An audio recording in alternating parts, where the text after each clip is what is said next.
Hermanos, no quiero que esto suene como queja, porque sé que hay mucha gente admirable, sacerdotes, religiosas, muchísimos voluntarios laicos, ¿no? Que hacen lo posible para ayudar a los más necesitados en distintos campos, ¿no? Pienso en el campo de los sin techo, por ejemplo, en el campo de los que sufren adicciones graves al punto de que le han destruido la vida, ¿no? Y muchos de ellos se suman, digamos, al cuerpo de los sin techo, ¿no? Pero en Así Prensa hemos tratado de cubrir dos eventos internacionales o regionales, ¿no? Relacionados a este tipo de problemas y donde la lista de los participantes, obviamente de forma virtual, y eso de forma virtual tiene una ventaja, o sea, digamos, todos ya nos estamos cansando, digamos, de la forma virtual, entre comillas, es decir, que todo el tiempo hacemos las cosas así, ¿no?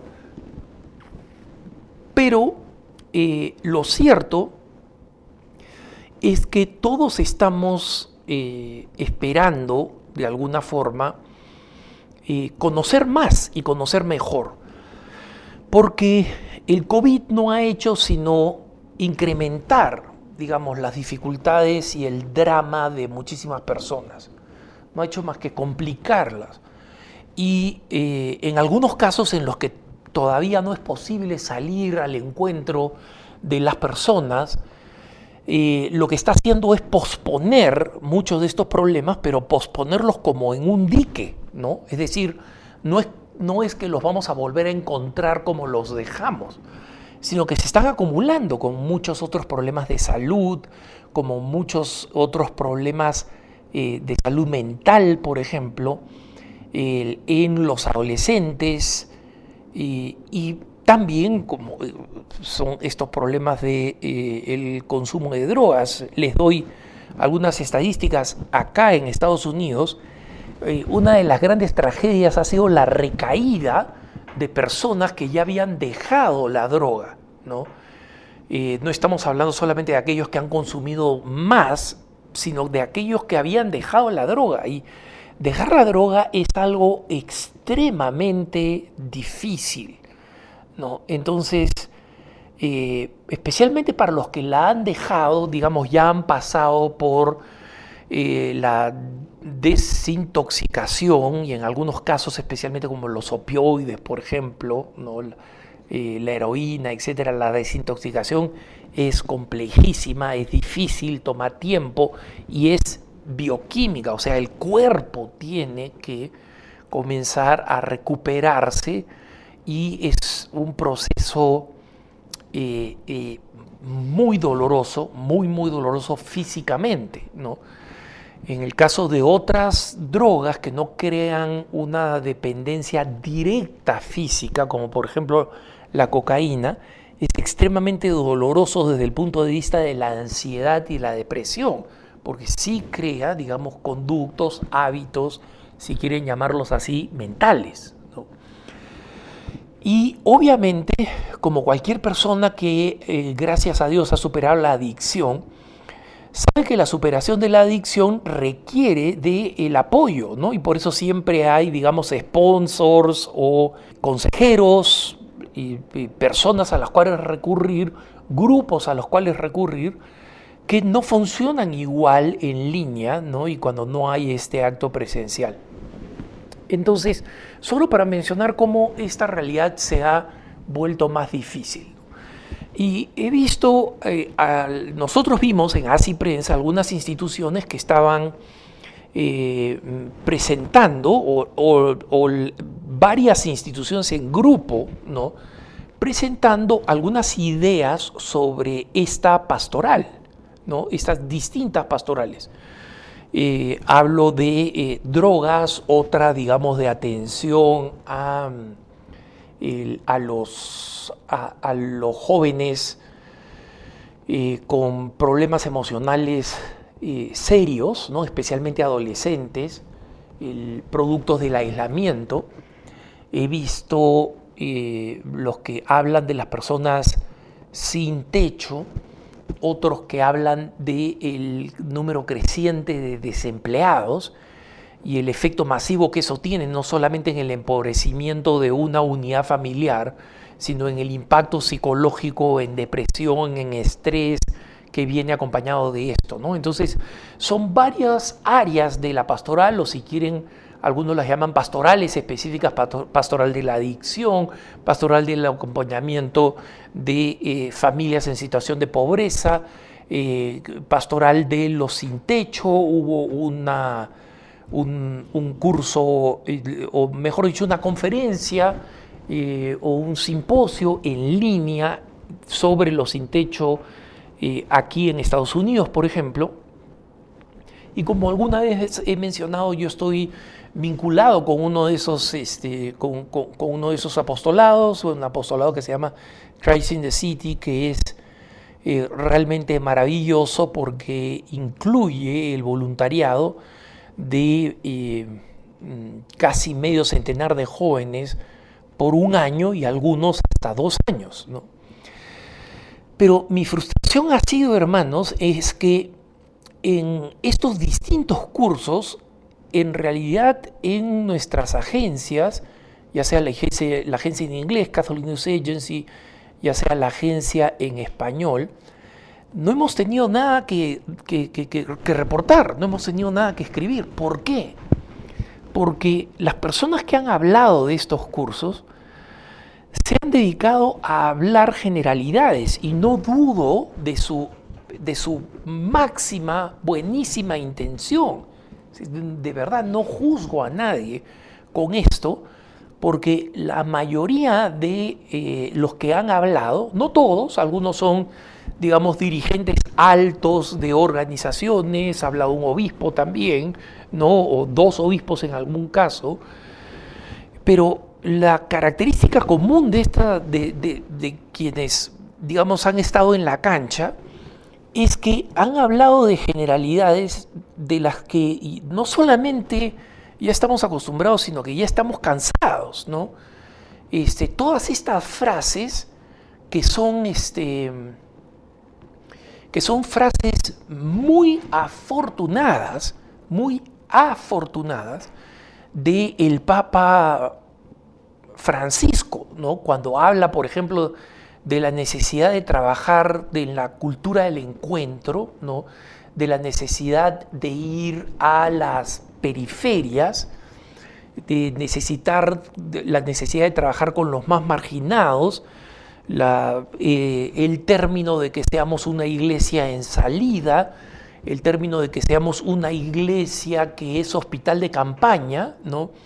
Pero en el fondo, todas estas frases, cuando el Papa las utiliza o se utilizan para hablar de la mentalidad que tenemos que tener, son frases consigna bellas, inspiradoras y que de alguna manera nos dan un buen sentido. Son frases afortunadas.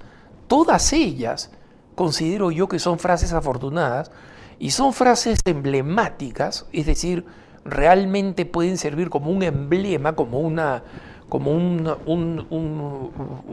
bandera que seguir y que incorporar cuando hagamos un examen de conciencia de las cosas que nosotros hacemos. Pero en todas estas cosas he visto que los expositores básicamente convertían estas frases en una retórica, ¿no? Sí, tenemos que salir y todos los voluntarios tienen que salir al encuentro y tenemos que ensuciarnos las manos y ensuciarnos los pies, entrando allí donde mucha gente no quiere entrar, donde muchos católicos, o sea, por aquí y por allá siempre hay, digamos, una crítica de católicos que no están involucrados. No sé si eso viene al caso. Es verdad que hay católicos que no están involucrados, es verdad que esos católicos se tienen que convertir, es verdad que todos los católicos nos tenemos que convertir, incluso los que hacemos o tratamos de hacer algo, digamos, a favor de los más necesitados. Pero, hermanos, cuando las frases del Papa se convierten en retórica, ¿no? Cuando estamos hablando específicamente de los sin techo, ¿no? ¿Qué cosa significa tenemos que salir de nuestra comunidad. Por supuesto que hay que salir de nuestra comodidad. Y tenemos que ir a las periferias. Por supuesto que esa es una periferia. O sea, nadie necesita un memo. Y conozco muchas personas que ni siquiera saben lo que significa periferia y están extremadamente comprometidos con las personas que son sin techo, ¿no? Conozco, por ejemplo, aquí en Denver, una mujer que tiene un trabajo bastante duro. Es de las personas que descargan maletas en el aeropuerto, o sea, que las bajan de los aviones, tienen que ponerlas en esos carritos que después van a, digamos, a la distribución o que van a un vuelo de conexión. Y esta mujer no es joven, ¿no? Y fue sin techo, fue homeless por muchos años, muchísimos años. Yo no estoy seguro, ella no es católica, pero trabaja con una organización católica ayudando, y su gran ayuda es acompañar a las personas que por primera vez se acercan a las personas sin techo para ayudarlas, para conocerlas, para relacionarse con ellas, a pesar de la capa de hostilidad, de la falta de higiene, del mal olor, de todas las cosas que podrían hacer que una persona, incluso con buena intención, las rechace, ¿no? Entonces, esta mujer no creo que sepa lo que significa periferia, ¿no? Y si sabe la palabra periphery, digamos en inglés, ella cree que es, pues, bueno, las partes externas físicas de una ciudad, ¿no? Y que cuando ella va al centro de Denver, donde están los grandes campamentos de sin techo, ella no está pensando que está yendo a una periferia, no ha aprendido esa palabra, no conoce esa retórica, ¿no?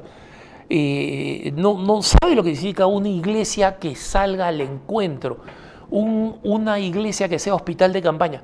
Todas esas son palabras que, como digo, cuando el Papa Francisco las ha acuñado para darnos una idea a nosotros los católicos de las barreras que tenemos que romper para llevar el Evangelio, ¿no?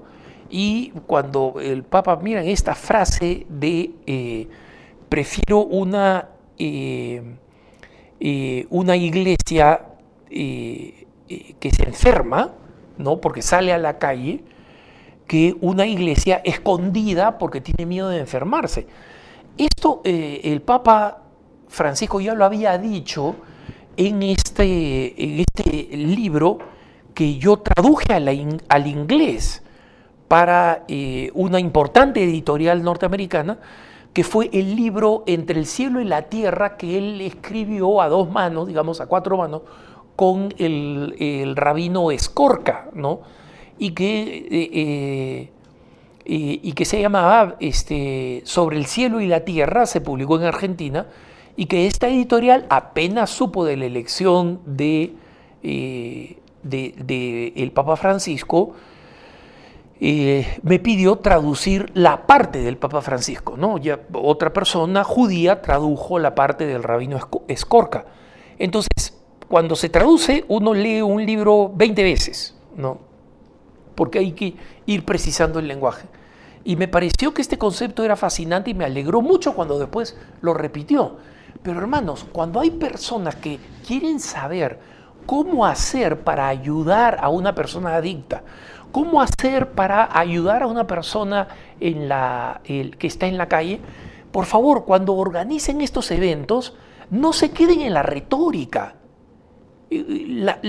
Todos los que están interesados y sintonizan estos eventos en Zoom o en línea, sea como sea, saben ese llamado del Papa. Por eso que se han metido a este curso o a este simposio. Hablen de medios. He visto sacerdotes, religiosas, laicos que sé que trabajan en la cancha y repiten toda esta retórica sin enseñar nada. ¿Cómo te acercas a la persona que tiene adicción? ¿Qué fases hay? ¿Qué cosas puedo hacer yo? ¿Qué cosas no puedo hacer? ¿A quién tengo que recurrir para completar? Hablen de cosas concretas. Ese es exactamente lo que pide el Papa Francisco. Y se vuelve, obviamente, no solamente una paradoja, sino en algún sentido una traición del mensaje del Papa Francisco, cuando se usan sus frases como retórica y nadie enseña nada sobre específicamente cómo se ayudan a las personas más necesitadas para que más jóvenes que desean hacerlo, sepan hacerlo y puedan comenzar a hacerlo. Que tengas un buen día.